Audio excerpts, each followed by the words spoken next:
আমরা দান্ত চিকিৎসকরা সবচেয়ে কমন যে প্রশ্নটার সম্মুখীন হয়ে থাকি সেটি হচ্ছে দাঁত তুললে চোখের ক্ষতি হয় বা দৃষ্টিশক্তি কমে যায়। আসলে কি তাই? আসুন আজকের এই ভিডিওর মাধ্যমে জেনে নিই এই ধারণাটার কতটুকু সত্যতা আছে। আমি ডক্টর পূজা সাহা, আছি ডেন্টাল সার্জন হিসেবে শিকদার ডেন্টাল কেয়ারে। সাধারণত আমাদের চেম্বারে যখন কোনো পেশেন্ট দাঁতের সমস্যা নিয়ে আসে, আমরা প্রপার চেক আপের মাধ্যমে যখন দেখতে পাই যে তাদের দাঁতের সমস্যাটা কি কারণে হচ্ছে এবং যখন অ্যাডভাইস করি যে আপনার দাঁত তুলতে হবে, তখন দেখা যায় যে পেশেন্টরা খুব আতঙ্কিত হয়ে যায়, খুব শঙ্কিত হয়ে যায় এবং খুব ভয় ভয় নিয়ে আমাদেরকে জিজ্ঞাসা করে যে দাঁত তুললে কি চোখের কোনো ক্ষতি হবে কি না। কারণ তারা শুনে এসেছে যে দাঁত তুললে চোখের ক্ষতি হয়, চোখের দৃষ্টিশক্তি অনেকটা কমে যায়, এরকম হয় কি না। এবং এসব কথা চিন্তা ভাবনা করে দেখা যায় যে পেশেন্টরা বলে যে না না আমি দাঁত তুলবো না, দাঁত তুললে আমার চোখ ক্ষতি হয়ে যাবে। তাদেরকে বলবো যদি আপনার মনে এ ধরনের কোনো ধারণা থেকে থাকে তাহলে বলবো এটি একটি ভ্রান্ত ধারণা এবং খুবই অমূলক একটি ধারণা। কারণ আমাদের দাঁতের নার্ভ সাপ্লাই এবং চোখের নার্ভ সাপ্লাই দুটো ভিন্ন ধরনের। কারণ আমাদের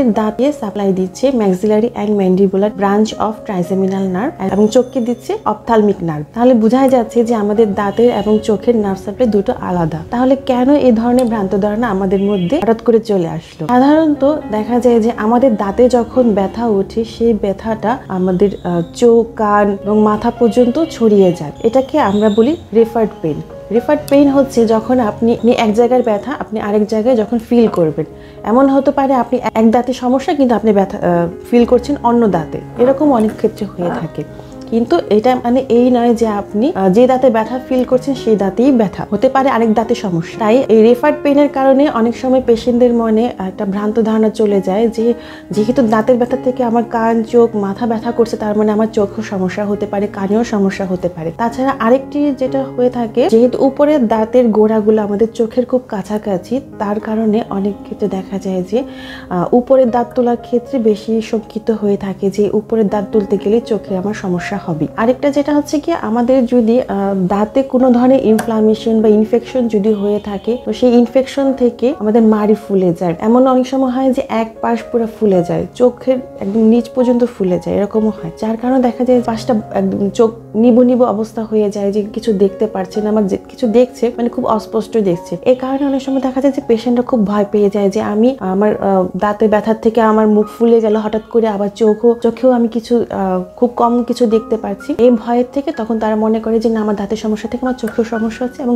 আমি মনে হয় কিছুদিন পরে চোখে কিছু দেখবো না, এই একটা ভয় কাজ করে। তাই আমি বলবো, যেহেতু আপনারা জেনে নিয়েছেন যে দাঁত এবং চোখের গঠন দুই রকম এবং নার্ভ সাপ্লাই ও দুই রকম, তাই হচ্ছে আপনার দাঁতে যদি কোনো সমস্যা হয়ে থাকে সেটার জন্য চোখের সমস্যা হবে ভেবে দাঁতের ট্রিটমেন্ট নেবেন না, এরকম কখনো ভাববেন না। আপনার ডেন্টাল ডক্টর যদি বলে থাকে যে আপনাকে দাঁত তুলতে হবে বা আপনার দাঁতের ট্রিটমেন্ট নিতে হবে, তাহলে আপনাকে অবশ্যই নিতে হবে। কারণ আপনি যদি এখন অবহেলা করে থাকেন, হয়তো বা আপনার চোখের কোনো ক্ষতি হবে না, কিন্তু এই যে অবহেলার কারণে আপনার হয়তো বা দাঁতে কোনো তেমন মেজর কোনো সমস্যা নাই, ছোটখাটো একটা সমস্যা বা একটা সিস্ট হতে পারে বা একটা ইনফেকশন হতে পারে, যার কারণে আপনার ডক্টর আপনাকে দাঁতটা তোলার জন্য অ্যাডভাইস করেছে। কিন্তু আপনি যদি তখন দাঁতটা না তুলেন, এই সিস্ট বা ইনফেকশনটাই একসময় দেখা যাবে যে বড় কোনো একটা জটিল রোগের দিকে যেতে পারে, সেটা ক্যান্সারের দিকেও যেতে পারে। আপনার ডেন্টাল ডক্টর যদি কোনো একটা ট্রিটমেন্ট অ্যাডভাইস করে থাকে তাহলে কখনোই আপনি সেটা অবহেলা করবেন না, কারণ আপনার ডক্টর আপনার ভালোর জন্যই আপনাকে অ্যাডভাইসটা করেছে। আজ এই পর্যন্তই। আশা করি আমার এই ভিডিওটি আপনার কিছুটা হলেও উপকারে আসবে। যদি কোনো ধরনের প্রশ্ন মতামত থেকে থাকে অবশ্যই আমাদের কমেন্ট বক্সে জানিয়ে দিবেন। আর আমার পরবর্তী ভিডিওটি কোন টপিকে জানতে চান, কোন দাঁতের সমস্যার উপরে আপনারা দেখতে চান, সেটিও অবশ্যই আমাদেরকে মেসেজ বা ইনবক্সে জানিয়ে দিবেন। আজ এই পর্যন্তই, দেখা হবে পরবর্তী ভিডিওতে। এবং আমাদের ভিডিওটি সবার প্রথমে দেখার জন্য লাইক এন্ড সাবস্ক্রাইব করে আমাদের চ্যানেল এবং ফেসবুক পেজটির সাথে সবসময় থাকবেন। ধন্যবাদ, ভালো থাকবেন, সুস্থ থাকবেন।